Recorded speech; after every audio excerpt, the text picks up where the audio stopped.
Bonjour à tous, toi à qui cette vidéo parvient. Donc je te salue et en cette fin d'année, j'ai résolu de faire cette petite vidéo pour essayer un peu d'interpeller tout un chacun sur certaines réalités que chacun devait vraiment prendre en compte.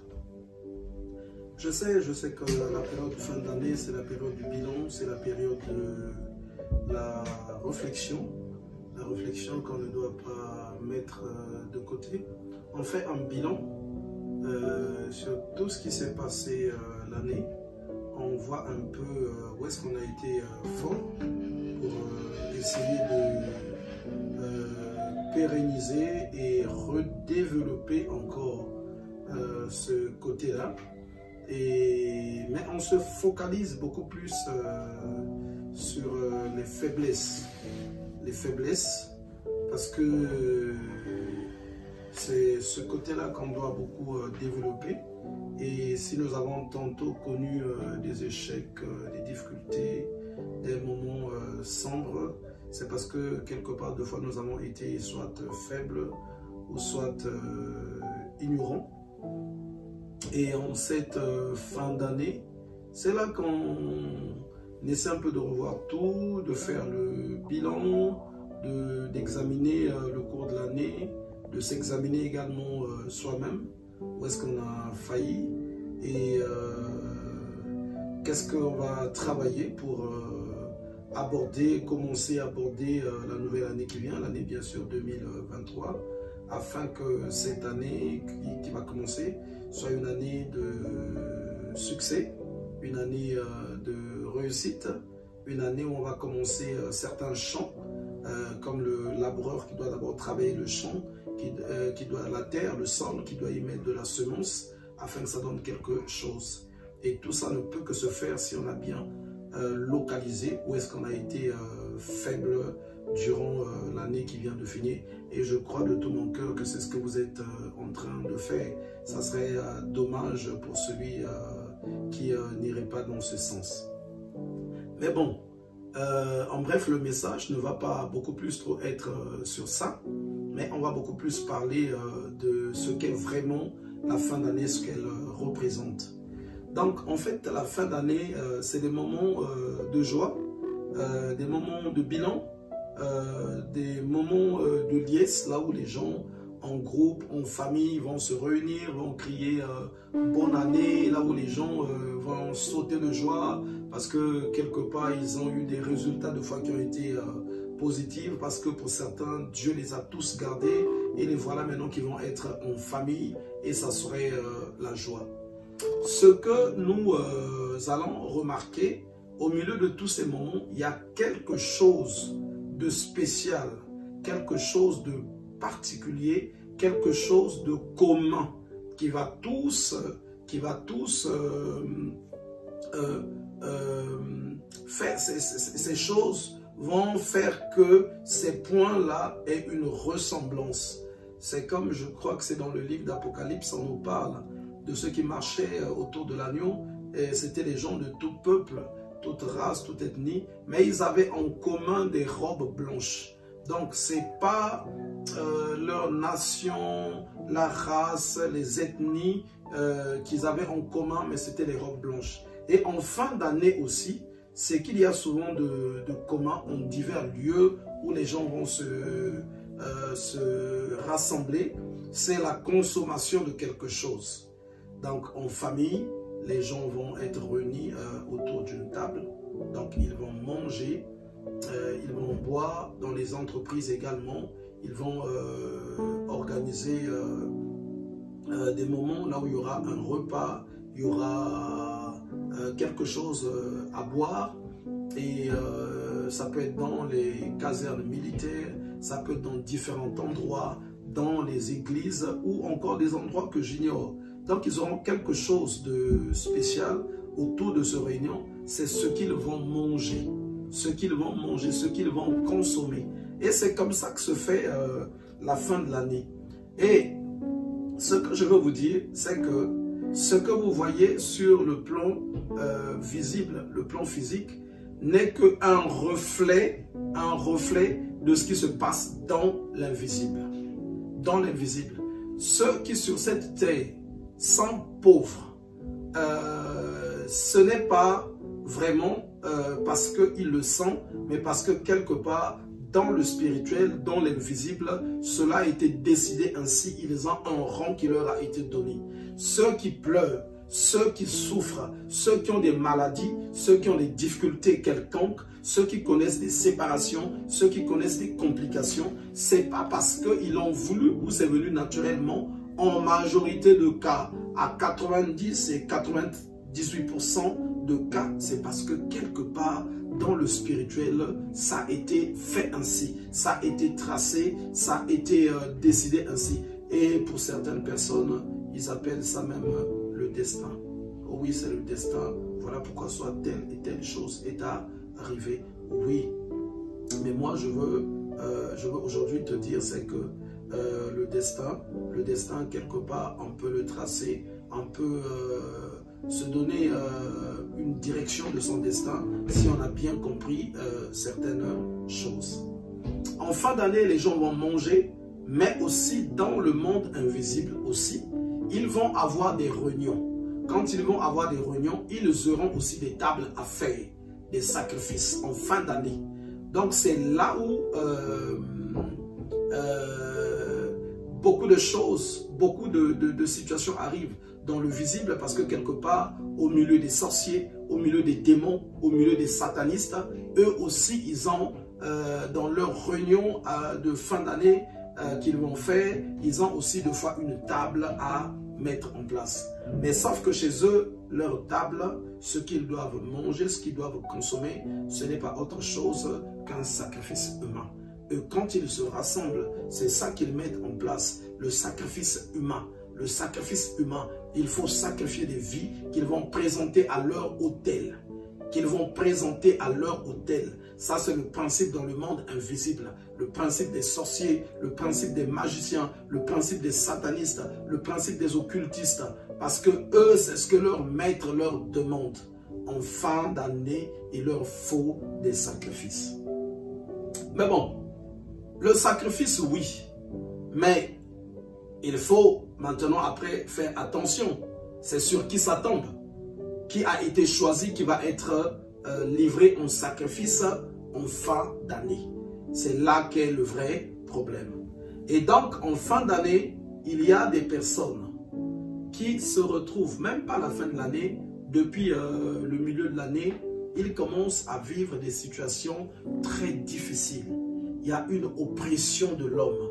Il y a de grandes complications. Il y a une bataille qu'elle sent de fois d'une manière visible ou invisible. La personne ressent qu'il y a des choses qui ne vont pas. La personne est à bout. Et je vais vous expliquer qu'est-ce qui se passe.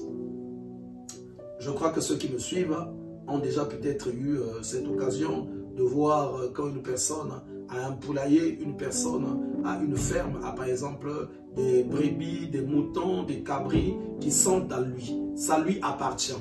Mais le jour où il arrive de prendre la décision qu'il faut attraper un coq, il faut attraper une poule, il faut attraper une chèvre, il faut attraper un mouton, ce que tu vas constater, le mouton, bien que c'est son propriétaire qui prend la résolution de l'attraper, il va prendre la fuite, il va essayer de se débattre afin qu'on ne l'attrape pas. Pareil aussi pour une poule et pareil aussi pour un coq. Ceux qui sont allés dans les abattoirs, vous êtes déjà deux fois y allés. Pour ceux qui sont en Europe, tu vas bien choisir un mouton, tu vas bien payer le prix qu'il faut, mais au moment de l'avoir, pourtant il est bien dans un endroit fermé pour le capturer et le faire passer dans les machines, dans les lieux où il va être mis à mort et puis bien traité afin qu'on te le remette. Tu vas remarquer qu'ils auront du mal à attraper ce mouton. Et c'est ce qui se passe souvent. Tu es en train de marcher, tu es en train de vivre, mais tu t'arranges toi-même à être ignorant de fois qu'il y a des gens qui t'ont choisi comme un mouton de sacrifice. Tu leur appartiens. Tu leur appartiens. Eux, ils savent que tu es à eux. Ils ne t'ont pas encore bouffé de foi, ils ne t'ont pas encore déjà sacrifié. Ça fait 5 ans, ça fait 10 ans, ça fait 15 ans. Parce que toi, tu n'avais déjà jamais été choisi comme sacrifice. Mais il y a un jour où ils vont prendre la résolution de te choisir comme sacrifice. Et ces personnes qui te choisissent, c'est des gens qui n'ont jamais été méchants avec toi. Ça, il faut en être sûr. Ça peut être deux fois un parent direct, ça peut être un parent pas trop direct, un cousin, ça peut être ta mère, ça peut être ton père, ça peut être ton frère. Dans le monde invisible, bien qu'ici dans le monde visible, il y a le sentiment, il y a la compassion, mais dans ce monde là-bas, ils ont une autre manière de voir les choses. Et par rapport à leur manière de voir les choses, ils savent que toi, tu es un animal de sacrifice. Tu es une brebis qui a été destinée au sacrifice, à leur rituel de fin d'année. Et donc, ils vont te laisser vivre. Tu vas aussi être tranquille avec eux. Tu vas aussi les fréquenter. Vous allez passer des moments ensemble. Mais, sauf que toi, tu n'as pas accès dans la dimension invisible.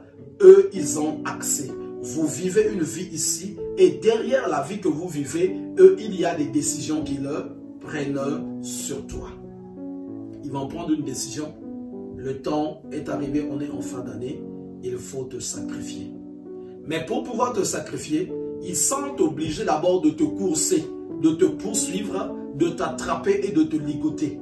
Voilà pourquoi de fois, toi qui me suis, qui est en train de suivre cette vidéo, tu constates que de fois quand tu dors, c'est comme si tu étais poursuivi. Tu étais poursuivi. Tu te réveilles en sursaut. Tu te réveilles, tu es essoufflé. Ne prends pas cela à la légère. Ça, c'est les temps où ils prennent la résolution d'attraper maintenant les personnes qui sont sous leur contrôle afin au moment donné, au moment venu, de les faire passer à la table du sacrifice de foi annuel.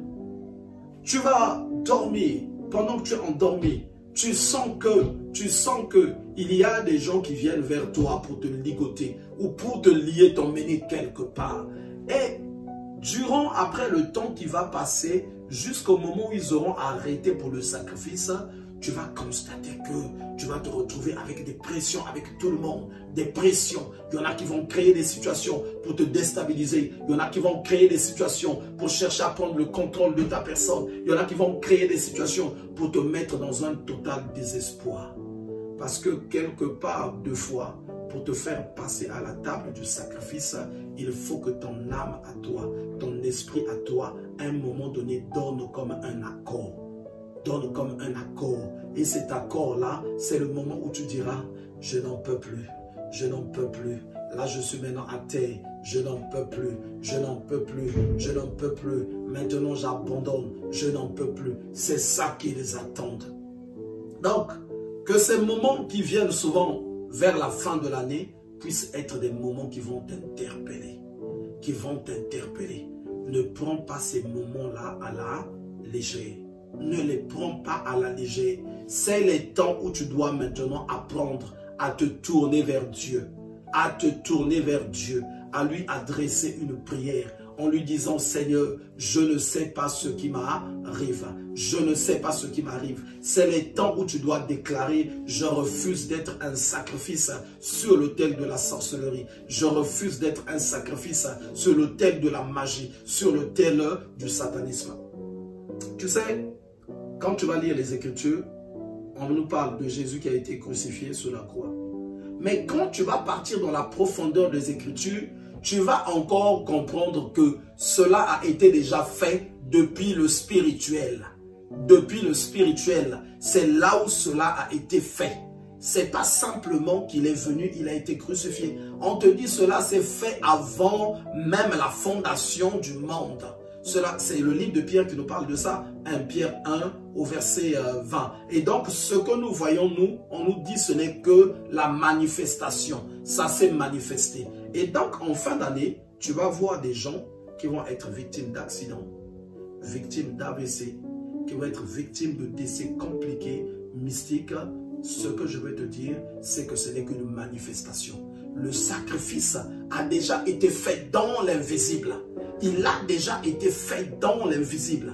il a été fait pendant que là-bas ils l'ont sacrifié, pendant que là-bas ils l'ont égorgé, pendant que là-bas ils ont tiré à coups de fusil mystique sur lui. C'est là maintenant que ça va se manifester. C'est là que vous allez vivre ça. Vous voyez que en fin d'année, vous avez perdu de fois un parent qui est proche, ou soit en début d'année, parce que quelque part, là-bas, il a déjà été sacrifié.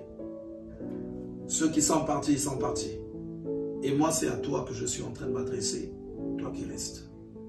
Il se peut que deux fois, tu as vécu ces choses et que Dieu t'a fait grâce. Tu as vécu ces choses et que tu te poses la question, qu'est-ce qui se passe? Ce n'est pas en te posant les questions que ça changerait quelque chose. Ce n'est pas en restant tranquille. Non, il faut que tu comprennes qu'il y a un grand danger. C'est dans l'invisible que les choses se décident. Et ça se manifeste dans le visible.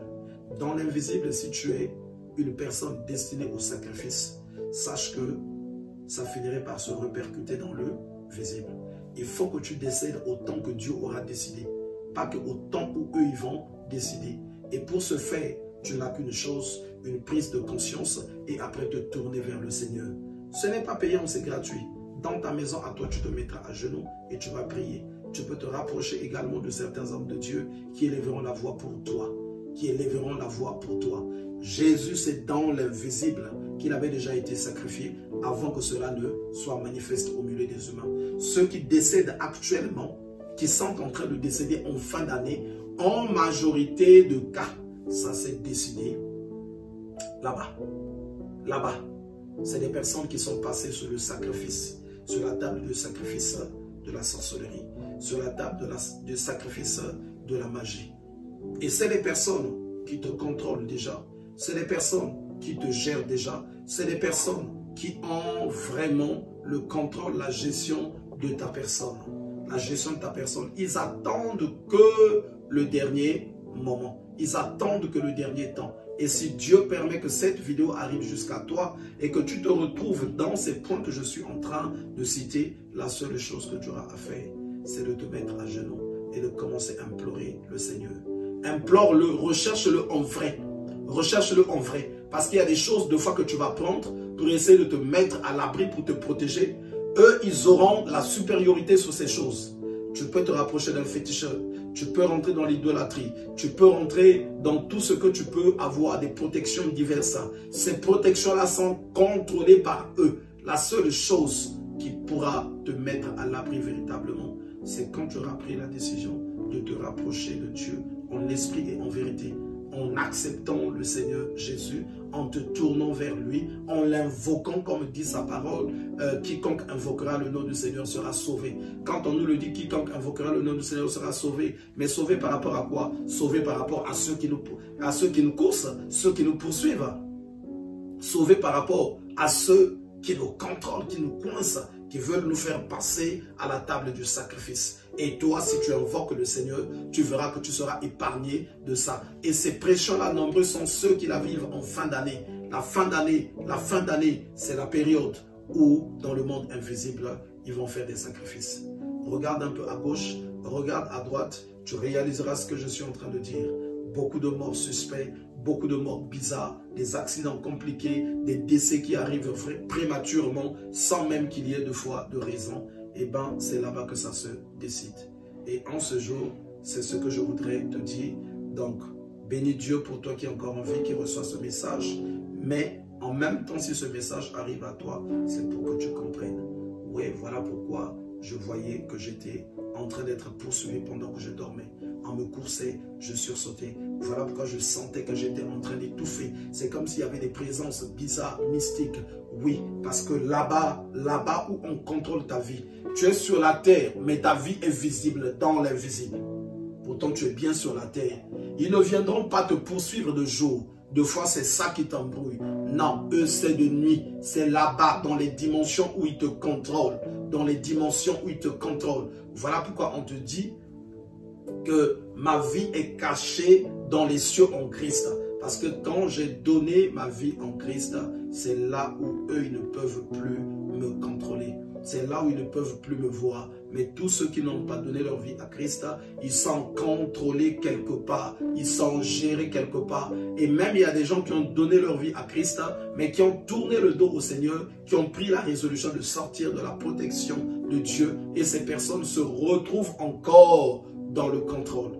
Et à une période donnée, ils vivront des démons de poursuite. Ils vivront des esprits qui viendront les lier. Ils vivront des puissances qui se lèveront pour chercher à les mettre à mort afin de les passer au sacrifice, sur la table de sacrifice des sorciers. Donc que le Seigneur te bénisse, qu'il te fortifie, toi qui as été épargné de ça, qu'il te fasse du bien, qu'il te fasse du bien, qu'il te donne de la sagesse. Va dans sa présence, c'est là que tu vivras la paisibilité. Que Dieu te bénisse, qu'il te fasse encore du bien, encore bonne fin d'année à toi, dans le nom de Jésus-Christ de Nazareth. Merci.